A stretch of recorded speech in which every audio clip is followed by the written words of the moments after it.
Welcome to the Legacy Leaders Podcast. Are you doing the best for your client to help them create their legacy? Are you creating a plan that goes far beyond finances to help people ensure that it becomes the driving force behind all decisions? On this podcast, hosts Katie Beth Hand and Stan Miller will help you with growing your practice and your clients' peace of mind. Together, they bring the best and brightest minds to share with you how to help your clients develop their best legacy. And now, here are your hosts, Katie Beth and Stan. Welcome. This is the Legacy Leaders Podcast with your host, Stan Miller. Our guest today is Aaron Letzeiser. Aaron actually has, he's a young guy, but he's got quite an incredible background. I'm actually really looking forward to this interview. Aaron is the co-founder and CEO of a company called Obie. It's a venture-backed insurance and risk management technology platform that serves 17 million real estate investors in the U.S. Obie's digital quoting platform and instant rate options make it the easiest and most transparent way in the market today for investors to obtain insurance coverage. But before founding Obie, Aaron actually started and grew several successful companies that he's seen to an exit. So in addition to his work at Obie, he's an active real estate investor and a venture partner at the San Francisco-based venture capital group Pioneer Fund. Aaron graduated from Michigan State University and was named to the Forbes 30 under 30 list. So, Aaron, that's quite something. So, welcome. Glad to have you on board here today. Thanks, Stan. Good to be with you today. So, lot to talk about. What I'd like to do first off is get the backstory about how it is that you, how you got to the point where you founded Obie. Yeah, it's an interesting story. So, I can remember actually the moment I was sitting, actually standing, freezing my butt off at the Macy's Thanksgiving Day Parade in New York City a couple of Thanksgivings ago, probably several years ago at this point, with my brother Ryan. So that's who I co-founded the company with. His background was real estate, private equity. Mine was growing several other companies, and he just started complaining about how insurance is one of his largest line item expenses, but the one that he always felt like he had the least amount of control and insight into. And it was something that was just really eating away at him at the time. And we're standing there, and ultimately that was the day I think we kind of put the pen down onto a napkin, right, and threw the idea there. So that's really where Obie originally got its start from, is recognizing that there was a problem in this space. A lot of small to medium-sized real estate investors in the U.S., but generally felt like they weren't well served by the overall market access. They were too small to go to the really large Hub International, Willis, Aons of the world, because the premium's not big enough. And so then they were left with going to their local mom and pop insurance agency or their local State Farm. And there's nothing wrong with that. Those folks are great. But those carriers see the landlord product as an add-on. They want to get you into that personalized home and auto product, and then they want to sell you into the RV or the boat or the extra property or the vacation home. And so we felt like, just as the market was moving towards alternative investment opportunities outside of the public equities market, insurance was one of those things that just continued to lag behind.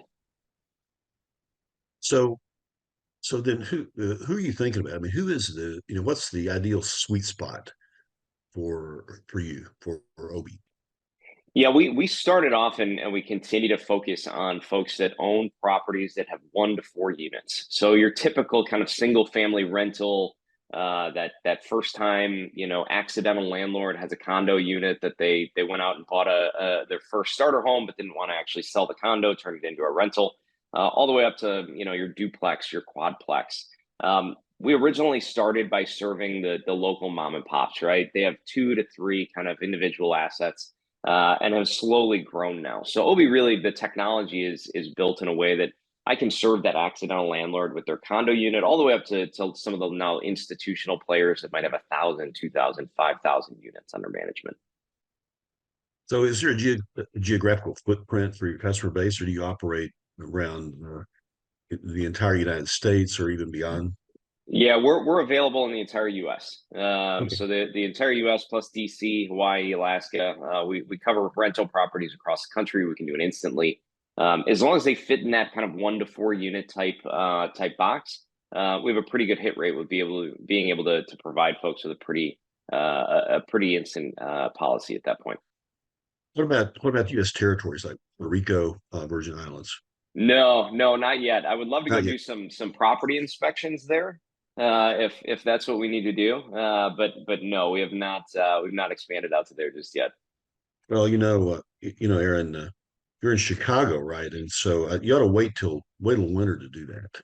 Yeah. We want to start checking out our insurance customers in the Southeast and Southwest, primarily those November to March months. Yep, exactly.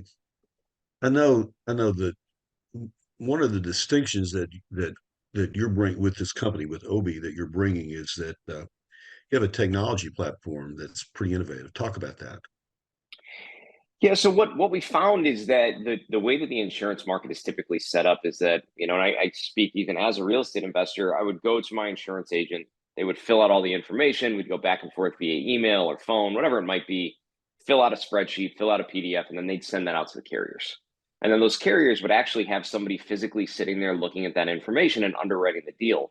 Then they'd go back to the agent and provide a quote. That quote's always a PDF, and then that quote would go out to the customer. And typically, if you're looking at this for your home or your auto, you have a different feeling about that than you do an actual business expense. And so the frustration that we always had was that maybe we want to look at some different deductible options. Maybe we want to look at some different limits. Maybe we want to play with some of these different coverages. And the way that the market's set up today is that, in order to do that, you got to go back to the agent. The agent's got to go back to the carrier and request all these different changes. Well, of course, that person at the carrier doesn't want to sit there and do 50 different versions of this quote for you. But as a business owner running a P&L, I want to have that level of control. I want to be in the driver's seat and make that decision. And so that's really what we set out to be able to fix. So you can sit there on your couch on a Saturday morning, as we tell people, and get insurance for your rental property without having to talk to anybody. You get to be the master of your own destiny. And that's what Ryan and I sat out to talk about. That first day at the Macy's Thanksgiving Day Parade, we talked about how insurance felt like it was a black hole. And as a business owner, I wanted to be able to control those expenses. And so maybe in tougher years, or maybe I had to make some concessions on rent in order to bring somebody in, I need to actually limit some of those expenses. So maybe this year I want a $5,000 deductible, right? Maybe I want a $7,500 deductible because the savings, I think, is worth it for me. And I'm willing to take that risk. But the problem is that the way the market is set up currently is that, what you kind of get from your agent, again, nothing against them. They're at the whims of these carriers. That's kind of all you get, right? And to go back and ask for all these different options isn't something that's typically, typically a welcomed interaction between anybody in that value chain.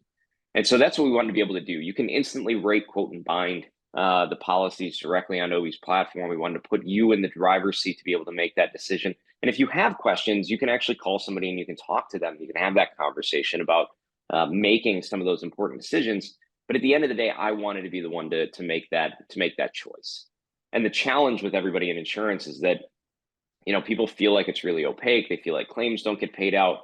But we always really felt like, as a real estate investor, I wanted to be able to make the decision for myself. And so that way, in the event I had a claim or in the event that something came up, I made the decision to have that coverage or not have that coverage. I made the decision to have a higher deductible or a lower deductible. We really wanted to build that transparency into this space. So the coverage that you would provide on your platform, does that come from one single carrier, or are you shopping multiple carriers? Yeah, so at this point, Obie has several different programs that we run internally. And so these are different programs depending on the type of property, depending on the total replacement cost of that property or some of the exposures.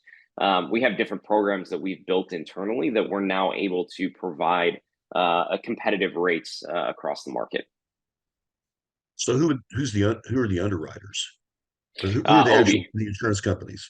Yeah, so Obie's the one that does a lot of the underwriting. We have some other programs that we don't actually have the underwriting authority on, but they're all A- and better insurance carriers that we work with in the space, and that provides a lot of flexibility and a lot of optionality then for our customers to then make those decisions in terms of the types of coverages that they want to have. Okay, so I'm trying to understand, are you guys like an agent for other insurance companies, or are you the insurance company? Yeah, so there's a middle ground in between. There's something called a managing general agent or a program administrator. And so your agents are typically going out to the Travelers of the world or the Nationwides or the Allstates. And then Mhm. there are also the insurance companies, right? Those are the ones that are actually writing and backing that. The middle ground within there is really where Obie sits. We went out to some of these different specific insurance carriers or these reinsurance carriers, and we said, hey, listen, we think the market's kind of fallen down on this one segment, right? They're kind of just looking at it like this homeowner's policy. They strip away a bunch of the benefits of a homeowner's policy. You're really just covering the structure and some liability. We felt like that really wasn't the best way to actually serve the real estate investor market. We felt like there was a way to build this product. And so that's what we ended up doing. We went out to specific insurance carriers and we said, we want to build this product with you, and we want to administer it on your behalf as that exclusive agent. Yeah, okay, that makes sense. It does make sense. So, I know you've founded several companies or co-founded several companies. In this one, you raised some money to do it, right? We You did. went out and initially, I guess, what you crowdsourced this? So we started originally with a small friends and family round. Folks that believed in that idea on a napkin. A couple of real estate investors Yeah. that we had worked with in the past. After that, we had raised a seed round, subsequently raised then a Series A and a Series B funding round. And so at this point, I think Obie's raised just shy of about $40 million to build out the product, to build out the platform, build out the type of insurance company that we want to be able to really be able to support those customers and that customer base. So where are you going with this? Is this are we going to see you standing, at the New York Stock Exchange going public one of these days? Maybe, it's an interesting world right now in the insurance space. I think, again, I don't think that the real estate investor community has been served as well as they could have been over the last 10 years. Insurance historically has been a century old type of concept, and so because of that, it takes a long time to make changes. And even though the real estate investor market has really heated up over the last 10 years. Insurance, I think, has lagged behind for this specific segment. So Obie continuing to be the brand and the provider for the real estate investor segment, moving into potentially those other asset classes as well that we could get into.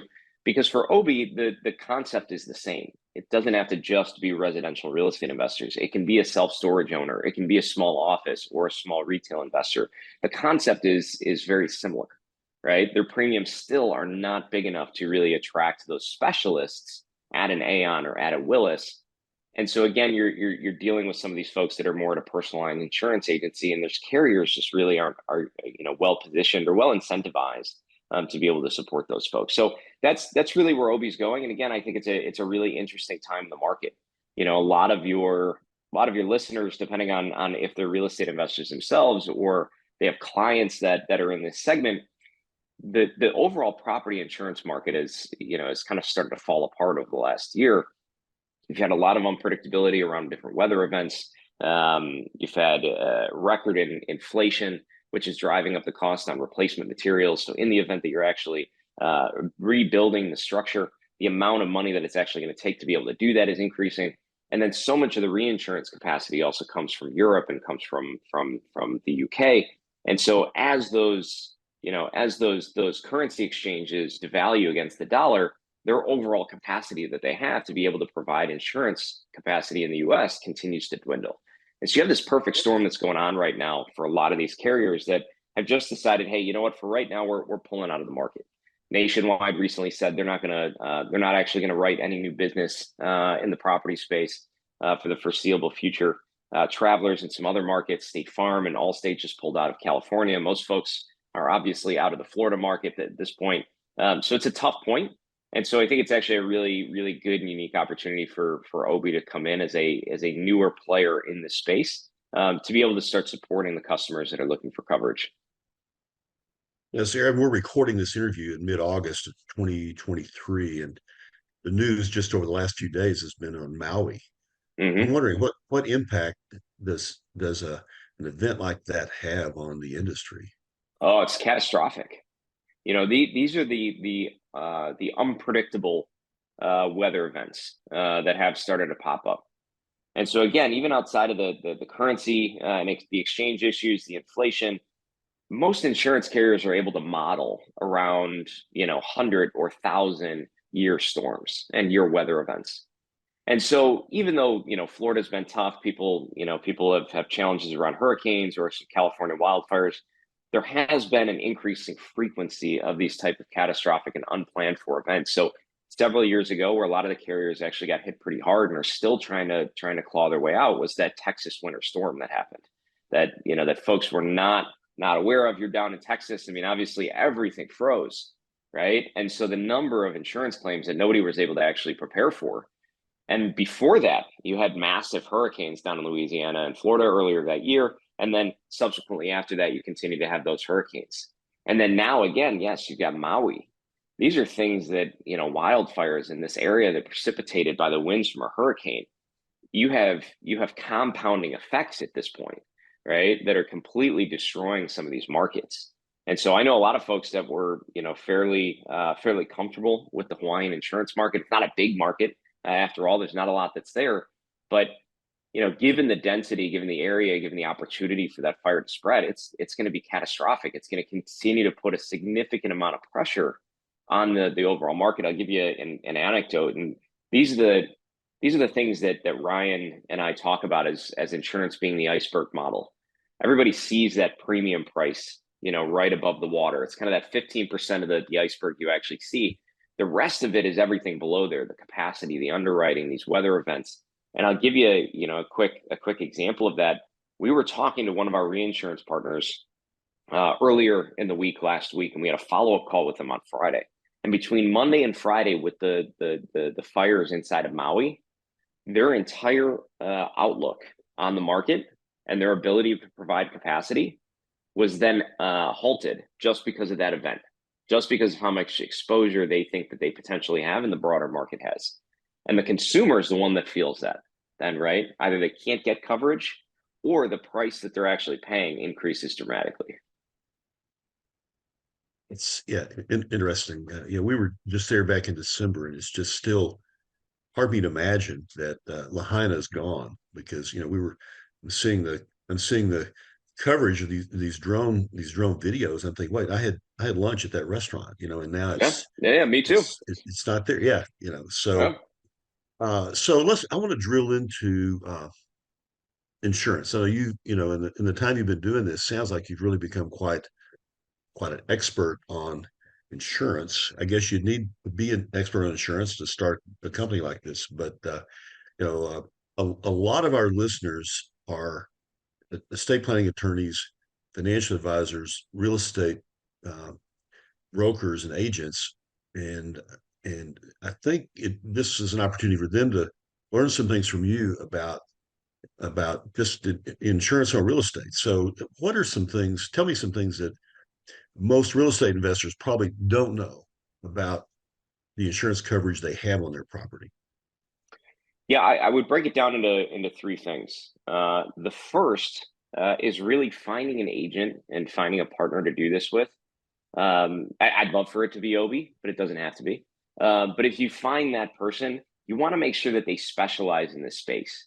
It doesn't have to be the only thing that they do, but given the way the market is currently performing, you want to have an agent that does enough business for real estate investors that they've garnered the access to specific programs that are out there. So insurance, once you get outside of kind of the Allstates and the Nationwides and the Progressives of the world, you start to have these very niche, very big, but very specific programs. And if you think about this from an operational standpoint, those carriers don't necessarily want to work with an agent that might only send them one deal a month or one deal every couple of months. They want to deal with somebody that they know that they're going to build a relationship with, and that they get enough volume where that back and forth with that agent's actually work it for enough from an ROI perspective. And so if you find an agent that actually does enough business in this space, they're going to have access to those specific programs that are going to give you really good high quality coverage. They're going to be on a specific landlord type policy that's going to be pretty comprehensive to what it is that your listeners will do, or their clients will be looking for. And they'll have pricing that I think is competitive to where the market is at. A lot of the larger carriers are reacting to events like Maui and events like the Texas storm or some other events that might happen. But some of these programs are built to create a lot of diversity within their risk pool. And so it's easier for them to be reactive to where the market's at and get really good, again, competitive pricing. Whereas some of these companies, because they're unsure of what's going on, might just jack up the rates for a little bit just to see how things start to play out. So that's the first thing.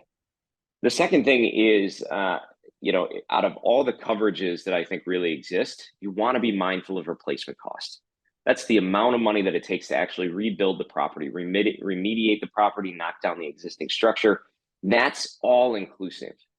And so the problem is that most folks might look at that. They might set it at, $100 a square foot, maybe a couple of years ago. Heck, even some folks a couple of years ago were at $85 a square foot.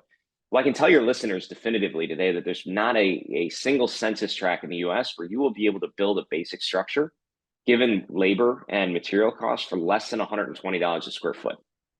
And so the problem is that most folks just look at the renewal when it comes in year over year, and they don't necessarily make those changes. And as an agent, you've got so much business kind of coming in, you've got so many things coming back and forth that you send that out to the client, and then you ask them if it looks good, right? And then the client says, yep, looks good, right? It looks like what I had before, and I was okay with that. And so they end up buying that coverage. And so the challenge there is, God forbid something happens, but I've seen it, if in the event of a total loss, you have a fire, burns the entire place down, you want to make sure that you have enough coverage to actually rebuild the entire structure. Because for most people, they've got a mortgage on that property. Depending on the condition of that property, the lender might just say, hey, listen, just cut me a check for my portion of it, right? And then as the owner, you're left with the land and maybe a couple of bucks, right, to help rebuild some of the other part of it. And that's the important thing that you want to make sure of. You want to make sure that you have enough coverage to be able to rebuild that entire structure without having to worry about, do you have enough coverage? Because that's what the lender also looks like. They'd look at it and say, hey, this is going to be close, or hey, you underjudged this in terms of what you need. We're just going to take our check, right?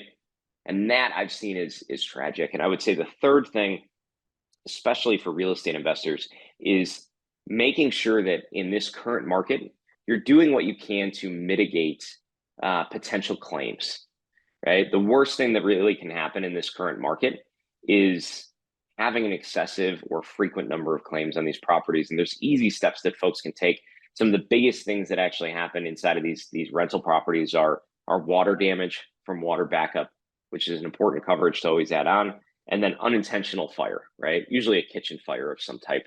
And what we always recommend to folks is that, there are, obviously you want to have a fire extinguisher in the kitchen. You want to make sure the tenant knows where it's at. But on top of that, there are easy things that you can do. There's these almost hockey puck looking devices that are magnetic. They go under the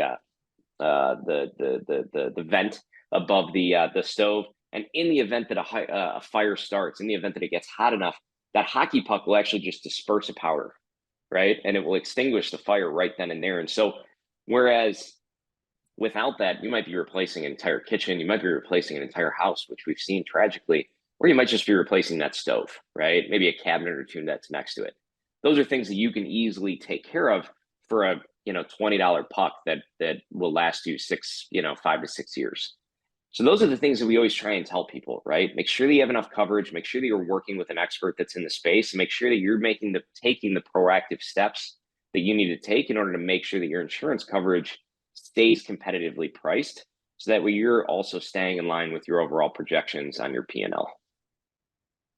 Excellent. So let me ask you, so if I have a client who's a real estate investor, let's say I'm an estate planning attorney, a financial advisor, realtor, whatever.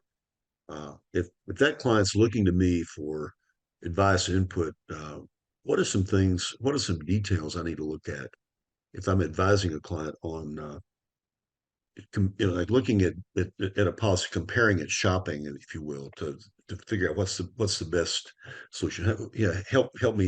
Help me know what I need to know to advise a client. Yeah, I would say that the first thing is helping your client find that expert, right? Who's that specialist in the space? Because they're going to know that those two different kind of policy forms and can help you make that informed decision. But beyond that, you want to look at, is it generally apples to apples, right? Well, we see a lot, especially if you're going agent to agent, and they don't know because they don't know what the other agent quoted.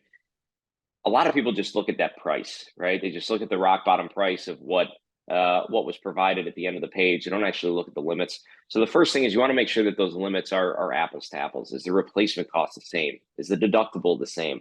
are some of the other coverages. Maybe you added water backup. Maybe you added flood if you're in a flood zone, right? Making sure that those are apples to apples comparisons is really the first step. And then I would say the third thing is also checking the rating of the carrier, right? There's a company out there similar to a Moody's or some of the others that exist out there called AM Best. AM Best is the one that rates all of the different insurance carriers that are out there. And you want to find an A- or better carrier, right? That's going to give you the type of comfort and stability that you're really looking for in order to make sure that in the event the worst happens, in the event that carrier also is subject to a significant number of claims that come through the door, you want to make sure that they've got the balance sheet to be able to pay out on that claim. Yeah, that makes sense. So tell me, what would you say is the biggest risk investors don't insure? Yeah, I would say the biggest thing that they don't look at and they don't think about are some of those easy to add on coverages, right? So probably the three that come to mind are loss of rent, right? It's your business income. In the event that you have a claim, you want to make sure that you have enough coverage there, and it's cheap. It's cheap to add it on. It's cheap to increase it. It's cheap to bump it 20% above what you're actually currently getting. So you want to make sure that you have enough there, because in the event that you've got a claim or a water issue or kitchen fire, and that current tenant has to move out, or you have to supply the housing for that tenant to make sure that they have a place to actually move to while that issue's mitigated, you want to make sure that you have enough money to be able to help support that. And that's an area that I think a lot of folks just kind of throw a number in and then they move on from it. They think that it's going to be a big driver to the cost. Usually it's not, right? And then I would say that the other two is water backup, right? Water and sewer backup into the house. We see that as an additional add-on that a lot of folks just neglect to throw it in there. Sometimes they don't know to ask. Sometimes the agent just, again, is providing you what you asked for, which is usually, hey, here's a copy of my current policy, quote it out and let me know. And that agent ends up saving you some money on it, and so you move forward with it. You don't actually look and see, hey, on that original policy, I didn't have some of these others. So water backup's a big one that we see. That's one of those things that easily can give you some peace of mind that in the event this happens, you've got some coverage there to be able to support you. And then the other one that comes up a lot that I think is a little more under the radar is called ordinance and law coverage. And so what this means, it's fairly inexpensive usually to add on.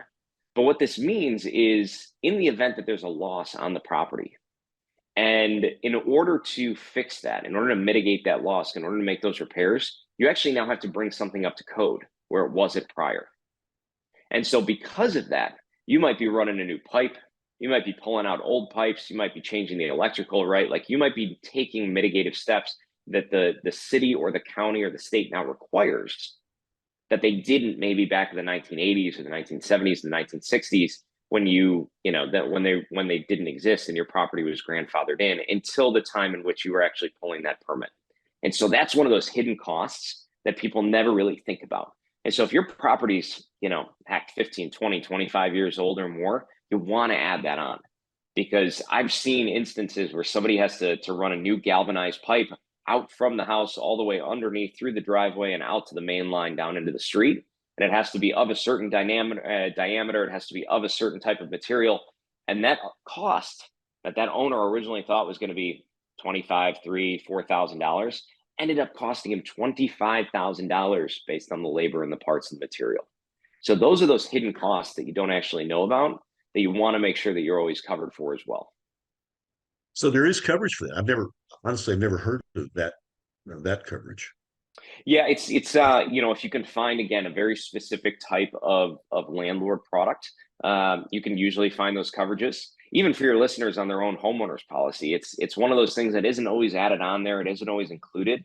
There are some carriers that include it in that price automatically for you, but it is one of those things you want to make sure of, because even as a homeowner, this happened to my parents recently as they had an issue, actually the same thing. They had a water piping issue, and they needed to get new water into the house and out to the main. And new city regulations actually required them to make a specific type of update that they weren't expecting. Now, wasn't as expensive as one of our clients, but certainly it's one of those unexpected charges that you have to do it, right? You have to get water to the house, so you're going to be covering that expense. So again, whether you're a landlord or a homeowner, these are the types of coverages that are available to you that I think make a material difference. There's some smaller ones that exist out there, whether it's your siding matching, right? Endorsement. They go out there and they make sure that the siding will match, and if it doesn't, they'll replace all the siding. Same thing with the roof, right? That same roofing material isn't made anymore. The roof's a little bit older. And so if they come out to repair the roof, they're going to repair it with newer materials. So it might not match, right? There's some cosmetic things like that you can always add on. And that's a nice to have. That's a personal decision. But making sure that your property is up to code, and we know that the city or the county is going to force you into that change. Those are the types of things you want to think about. Those are the types of questions you want to ask your agent. So my last question before we run out of time here is, again, I'm looking at this from the perspective of an estate planning attorney or advisor, realtor advising a client. So what do I tell clients that ask me, how can I get an accurate estimate of the cost of insurance before I go get a quote? How do I do that? Yeah, so I would say number one, you can come to Obie even before you're actually interested in purchasing the property, or you go hard on cash, or you have an LOI that's been accepted. Come to Obie, come in and put in the information, right? There's nobody on the back end that's doing this. You can run the quotes if you want to, and that was a big value add and peace of mind that we wanted to be able to provide folks. Most insurance agents, most insurance companies, they're not going to go through that process for you, right? Because there's, it takes man hours to be able to do that. The second thing is, again, it really goes back to having that specialist, getting a good understanding of where where that market is at. If you, ask me, hey, I've got a 2-bed, 2-bath place, about 1,500 square feet. It was built in the 1980s and it's had some recent updates. Well, I can tell you and give you a general idea on what that looks like in the Ohio market, as well as what that looks like in the Florida market, right? If you're buying this as a short-term rental in South Florida, it's going to look a lot different than, a stabilized property that's in the suburbs of Columbus. And so, as you start to get a little bit more of a sense on those market dynamics, and as you work with somebody that knows and understands this specific space, they should be able to give you a pretty or fairly accurate estimate in terms of what that insurance is going to cost you as you start to model out that pro forma. I said that was my last question, but actually it isn't. Something you said prompted me to think of another question I really would like to know the answer to, and that is, if I'm buying property primarily for the purpose of putting it on like VRBO or Airbnb, how does that affect pricing? Yeah, so definitely impacts pricing. You can expect anywhere from probably a 10 to 15% increase in that pricing because you're putting it onto a short-term rental platform. There's not a lot of insurance companies and carriers that exist out there that will even cover short-term rentals. It's actually forced the market to increase prices substantially. And the reason being, again, is something that I talked about earlier on, is that these are centuries old insurance companies and carriers and just the overall market. And so the conventional joke inside the insurance industry is that it takes 10 years of policy history and 10 years of claims history to make one single change. And so if we think about it, the short-term rental space isn't even close to 10 years old at this point. Maybe Airbnb and VRBO are getting pretty close to it now. And so because of that, nobody's gotten comfortable with that. And I've always found that to be a little strange because they've gotten comfortable with student housing, right? You've got 19 and 20-year-olds throwing themselves through drywall. They're okay with that because they've got decades worth of data for how many 18 to 20-year-olds throw themselves through drywall, right? But they have not gotten to a place where they're really comfortable in that. And so I think that's a mistake. Obie will cover short-term rentals depending on the state, again, depending on the type of property. Some people have these beautiful multi-million-dollar properties that are a little out of our comfort zone for the short-term rental space. But we will cover those. I think it's actually really good risk. I think it's a miss for the larger insurance carrier market because if you think about it, most of these folks have pretty high occupancy. You've got a cleaning person that comes through there pretty frequently. You've got a maintenance person. And even, my brother and I own a short-term rental. In the event that there's a maintenance issue, I'm not going to risk losing out on my booking, right? I'm going to make sure that I get that fixed immediately. And so as a landlord, right, I want to make sure that I'm doing right by those guests and those hosts that are the guests that I'm having in the property. And so I think it's actually really good risk when it's priced appropriately. So that is something that Obie prides ourselves on, as being one of the few carriers in the market that does cover that. I'm glad I asked that question. So, Aaron, are there other questions that I haven't asked that I should have? No, I think we covered it. Again, I mean, the biggest thing I would tell your listeners is find an expert in the space, make sure you're properly covered, and take active steps to make sure that you're decreasing claims. Those are the big three takeaways that I can leave your listeners with. Okay, great. Good wisdom, good advice. So, Aaron, let me just say thank you for joining us this morning. This is the Legacy Leaders podcast. Our guest today has been Aaron Letzeiser. Aaron's the co-founder and COO of Obie, a venture-backed insurance and risk management technology platform serving. Did I get this right, Aaron? 17 million real estate investors now in the U.S. There's 17 million total in the U.S. We're not up to that total number yet, but that is the total number of real estate investors in the country, and we're working hard to get every last one of them. Yeah, terrific. So if you're interested in learning more about Aaron, I guess, Aaron, the best way to find out more about you is to go to your website. Is that right? Yeah, that's correct. So obieinsurance.com, Obie spelled O-B-I-E, or your listeners are welcome to email me as well, as I can help point folks in the right direction. And that's Aaron, Aaron, at obieinsurance.com, Aaron at obieinsurance.com.